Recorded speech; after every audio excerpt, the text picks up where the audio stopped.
It happens every single time, doesn't it? You finally string together 3 perfect weeks.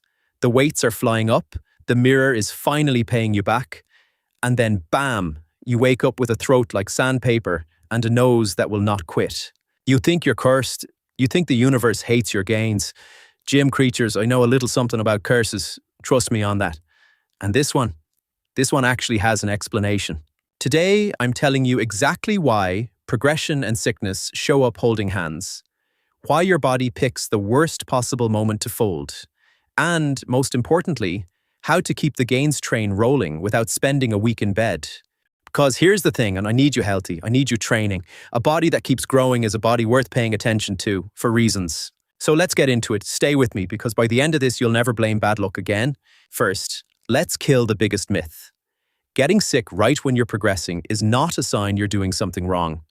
In a weird way, it's often a sign you're doing something very right. You just pushed the throttle harder than your recovery could keep up with. Most people think training makes you fitter in the moment. It doesn't. Training makes you temporarily weaker and more stressed. And then your recovery builds you back stronger than before. That gap is where all the magic and all the danger lives. So, when progression starts hitting, what's really happening? You're finally training hard enough, often enough, and heavy enough to force adaptation. That means bigger stress. And bigger stress has a bill attached. Let's talk about who pays that bill. Your immune system. It's sitting right in the crossfire of everything you do under the barbell. Here's the core mechanism. And it has a name researchers actually use, the open window theory. After a hard, intense training session, your immune defenses temporarily dip for a few hours. A window cracks open, and that's when the little invaders sneak in. One hard session, the window opens and closes, no big deal. But when you're progressing, you're not doing one hard session. You're stacking hard session on hard session on hard session. The window barely gets time to shut. Now bring in the chemical villain of our story, cortisol. It's your main stress hormone, and it is not evil. You need it. It helps mobilize energy so you can move heavy things. But cortisol has a side hustle. Chronically elevated, it suppresses parts of your immune response. Hard training spikes it. That's fine short term. The problem is when it never fully comes back down because you're grinding day after day. And here's the sneaky part. When you're progressing, you're usually excited. You add an extra session. You sleep less because you're hyped. You push through the little warning signs. The very momentum that builds gains is the momentum that buries recovery. Let's stack the load. Progression phases usually come with more volume, heavier weights, and often a diet change. Maybe you cut calories to lean out. Maybe you're pushing a hard bulk. Every one of those is another straw on the camel's back. A calorie deficit especially. When you're eating less to reveal those hard-earned muscles, your body has fewer resources for immune defense. Less fuel, more stress, harder training. See how the trap builds itself? Then there's sleep. The single most underrated recovery tool on planet Earth. Your immune system does its heaviest maintenance while you sleep. Shave an hour here, an hour there, and you've quietly gutted your defenses. Studies are brutal on this. People sleeping under 6 or 7 hours are dramatically more likely to catch a cold when exposed than people getting 8+. Not a little more likely. Multiples more likely. Speaking of sleep and things that happen while you're asleep, let's not go there tonight. Let's just say I have a professional appreciation for what the body does in the dark. Moving on. Now, another factor almost nobody mentions, exposure. When you're progressing, you're in the gym more. More sessions, more shared barbells, more sweaty door handles, more people breathing near you on the leg press. So think about it. Higher exposure to germs, plus a temporarily lower defense, plus less sleep, plus more stress hormone, plus maybe less food. That's not bad luck. That's a perfect storm you assembled with your own 2 hands. And your nervous system plays a role too. Push intensity hard enough, long enough, and you drift toward what we call overreaching. That fatigued, run-down state right before true overtraining. Your body reads it as a threat, and a threatened body deprioritizes fighting off a sniffle. Here's the mindset shift I want you to make. Getting sick isn't the enemy sabotaging your progress. Getting sick is often the invoice for progress you took on credit. The goal isn't to never spend, it's to never overspend. Because recovery isn't the thing that happens after training. Recovery is the training. The session is just the stimulus. If you only manage the stimulus and ignore the recovery, you're building a skyscraper on sand.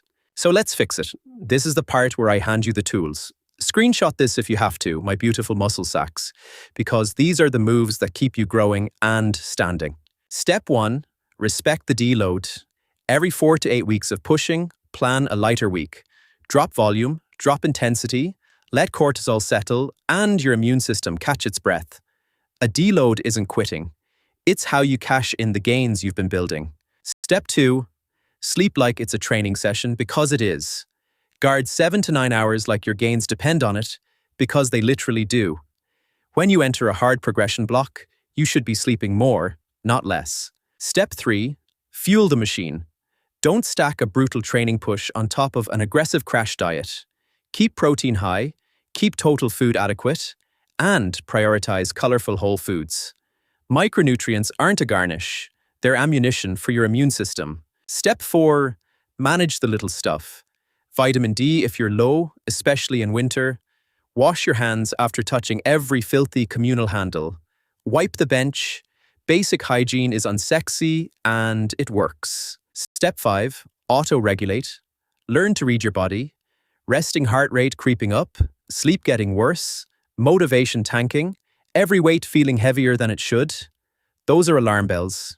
When they ring, back off before the cold forces you to. And step 6, if you do feel it coming on, use the neck rule. Symptoms above the neck, like a mild runny nose. A light, easy session is usually fine. Symptoms below the neck, chest, body aches, fever, you rest, no exceptions. Training through a fever is how heroes become hospital patients. One more truth. Being sick for a few days will not erase your gains. Muscle memory is real and generous. You do not lose meaningful muscle in a week off.